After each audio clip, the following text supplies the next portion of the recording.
Hello, group piano teachers. We are so glad to be with you today and chat about the benefits of joining the Piano Pyramid Academy. One of those benefits is having access to an amazing business coach. Melissa is not only a piano teacher, but right now she's in Wisconsin Yep. working in the corporate world. Yeah. So as part of Pyramid Academy, if you go to where it says business coach, you will find a checklist for starting a business. And when I started my business, I did number one, choose a non registered, non trademark business name. I did that in 1986. Register with your state and pay any fees. I did number two. Check county or town rules for business licensing fees. I did that too because I lived in a neighborhood and I needed to make sure it was going to be okay for me to teach there. And then I didn't do anything else on the list. Hey, So, but that's a great start. yeah. So we're not going to tell you everything's that's on the list. We want you members to go ahead and download it and know Melissa is the person that you would have your specific questions for. But don't do like I did and only did the first four. And then many years later did the rest. And so I want to ask you, Melissa, and everybody, you know Mindy, because Mindy talks to me every week. So we're going to be asking Melissa one or two questions. Um, so what about the consult with a small business attorney to review any other requirements? Okay, I haven't done. Okay, maybe I did, but I haven't. Yeah. I only went to ask about one thing. Yeah. The reason this is important, especially in today's litigious society where, without good insurance and good policies in place, we can put our businesses at risk. If we don't prepare our businesses well, we can not only put our business at risk, but ourselves personally, our personal finances, and our entire family's future at risk financially and in a lot of other ways. So a lot of state laws are very different when it comes to small businesses and when it comes to the type of business that you have, the type of insurance and registrations that you need, and the type of laws that you need to follow. And even something like HOA laws can come into play. So by talking with a small business attorney who has experience with small businesses, whether you are a travel teacher, whether you teach out of your home, whether you are a contract teacher and teach for another music school, whether you own a brick and mortar and have other teachers, you really have to consult with a small business attorney. It's worth the $250 or $300 session for 1 hour or whatever it is, because a lot of people don't know what they don't know, right? And so then when there's a problem and it comes back to haunt you, then that $300 that you could have spent just became $3,500, in damages or in some other fees or charges because of something else that might have come up that you just didn't even think about. So a small business attorney is going to be essential when you set up, or if you're rebranding, or if you're just trying to catch up and do this now. And I think, I don't want to bring any politics into this at all by any stretch, but I think it's up to us as small business owners to be aware of what our rights and responsibilities are and not look to the states to protect us. Nobody's coming to save you. The state is not going to protect you. You need to know what you need to do in order to protect your home residence, your personal finances.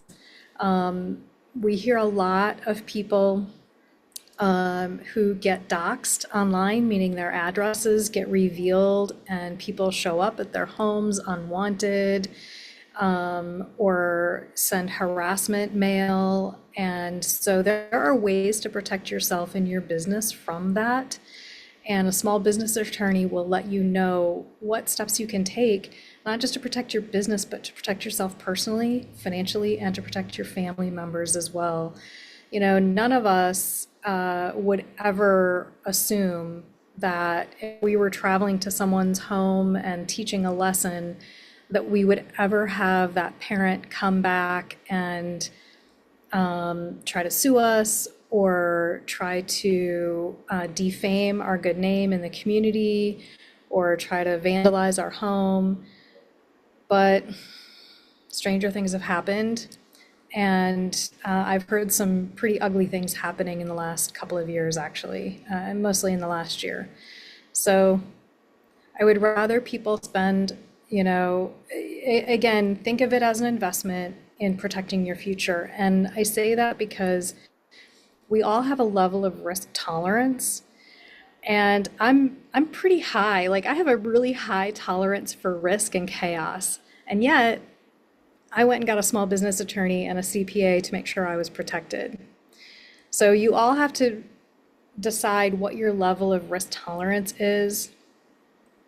But if you're going to run an actual business, your risk tolerance for your business should be rather low. Absolutely. Because that's part of why you sleep well at night. Yeah. Yeah. Awesome. Mindy, what do you have a question for Melissa? No. I don't know what I don't know. Tell me more, Melissa. You know, one of the things that I see most often is people are very intimidated by creating a business plan. And that's a very hard thing for a lot of people to wrap their brain around, is why they need a business plan and what it does for them. A business plan is sort of like the compass on paper. It's your map that helps you figure out the lay of the land where you are. It gives you a lot of data and a lot of good market analysis, a lot of good data about the industry that we are in. And then you have to put in your financials and what your financial picture is. You have to be able to plan for the next 12 months, possibly the next 3 years. You have to know, am I thinking of expanding and hiring employees? But it's a roadmap for you. It's that map, that flat map that helps you navigate, okay, well, what's out there in my industry? Where am I in that map? Where's my location? And then where am I going to go from that map? And that business plan not only gives you the direction that you need, but if you open a business bank account, quite often you'll be required to have some documentation about your business. And some banks do require that you have an actual business plan and a couple of other documents as well. Some CPAs will ask you, hey, where's your business plan? Because they want to see your financials, and did you set out a business plan from day one or no? And there's nothing worse than sitting in a CPA's office going, yeah, I'll get that right to you, knowing you have nothing and have to run home and create one. They're a bit of work, but everyone that I have done a business plan with, they've come back to me and said, you know, it's remarkable how much I have actually used this business plan. I was able to get a bank loan and open my brick and mortar or lease my space. Or I was able to work with another professional, maybe not on getting a loan, but restructuring my debt so that I could change like my whole financial structure personally and for my business. I've talked with other people who said, you know, my business plan was really critical in helping me understand who my actual audience was and what my market really was. And I was able to look at my position in my area completely differently because I knew now who my demographic was in my area, my main demographic. I knew what the median incomes really were based on the data. I knew what I could actually expect. So I wasn't just asking some other piano teacher 3 states away, what do you charge? I actually was able to make really well qualified decisions based on the data from my area. Business plans are a bit of a chore to do, not gonna lie, but they're so worth it. And I'm actually updating mine right now. I would imagine it gives you good clarity in, like you were saying, with your message that you could then apply to how you market yourself on your website and Exactly. how you talk about what you offer to other people. Exactly. Elevator pitch. It does some of that as well, yeah. It's more of a good professional business tool than a marketing tool. There are lots of other things that you can add into it if you wanted to create more of a marketing piece to it. Sometimes you have to do some other homework before you're ready for the marketing, but the data analysis that you glean as you do your business plan can be used exactly for that reason for marketing strategies. Okay, so you've got this amazing list for us to download in the Academy. Assuming that some of us have been swimming down the stream for quite a while, is there a different order of tasks that we should attack the tasks if we already have our business somewhat established, or is it going to be the same, start at the top and work to the bottom no matter where you are in your journey? So right now, it is July 2025 as we're recording this. Right now, and I don't even know if this is on the list, but right now what I'm recommending to all my clients is that you have an emergency backup plan. There are a lot of people who are uncertain about the economy and about what's going to be happening. Quarter two didn't turn out quite the way we expected. It wasn't quite as strong. And hiring and jobs and incomes, wages were stagnant and lower actually than what a lot of people were expecting and hoping. So that may affect your income base because you may not see as many people come back to your studios in the fall because they may be too uncertain whether or not they can even continue financially. So I would start working right now today. That's the first thing I would do is an emergency plan for your business. Like what if, if you live in a town where there's a lot of manufacturing and manufacturing goes away because they can't get materials due to tariffs, you're going to find that out by your market research and your data because you'll know who the major employers are in your area. And so you're going to want to create an emergency plan. Like, what do I need to do to pivot? Do I need to create some other offers? And group piano teaching is really the perfect pivot, right? Because you can maximize your time. And even if you have to create multiple offers at multiple price points, you're still getting more people in your door in a given day than you are if you're doing one-on-one teaching. But you might have to create even more offers at different price points and have some emergency plans and be prepared. If quarter three and quarter four don't pan out as well the way we hope, you might have to have some other backup plans or just be prepared to dip into savings or be prepared to be creative and, do some more gigging or see if you can find some other ways to bolster your income. That's not a failure. That's the reality that we all live in. Oh, this is so good, Melissa. I could talk to you all day long. But that's why we have invited you to join us on Piano Pyramid Academy so that we can have these conversations at least a few times in the quarter so that we can incentivize the teachers to get things in order and ourselves, Mindy, right?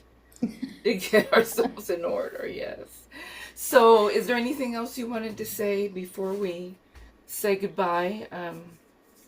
The only other thing I would encourage people to do is make sure you're tracking everything. If you're not already tracking your expenses and tracking your income and working from a budget, please start those.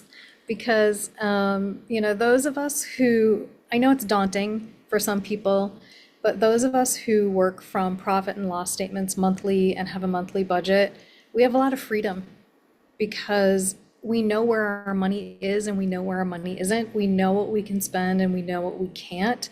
And we can actually use those numbers to forecast into the future and feel way more secure. Like I feel okay actually for me personally in my business in quarter three. Even though I'm adjusting some of those numbers now from quarter two, I'm still going to be okay for quarter three, and I'm projecting quarter four might be a little bit down, but I don't expect it to be significant. And even if it is, I already have my emergency plan figured out. So that would be my last encouragement for everyone today is really track everything. And if you don't already have a budget, find a buddy who has a good budget spreadsheet, or find another piano teacher friend, or call me for a coaching session and we can get you set up. It's pretty easy, actually. It's just, I feel like daunting for a lot of people to start. Right, right. Thank you so much, Melissa.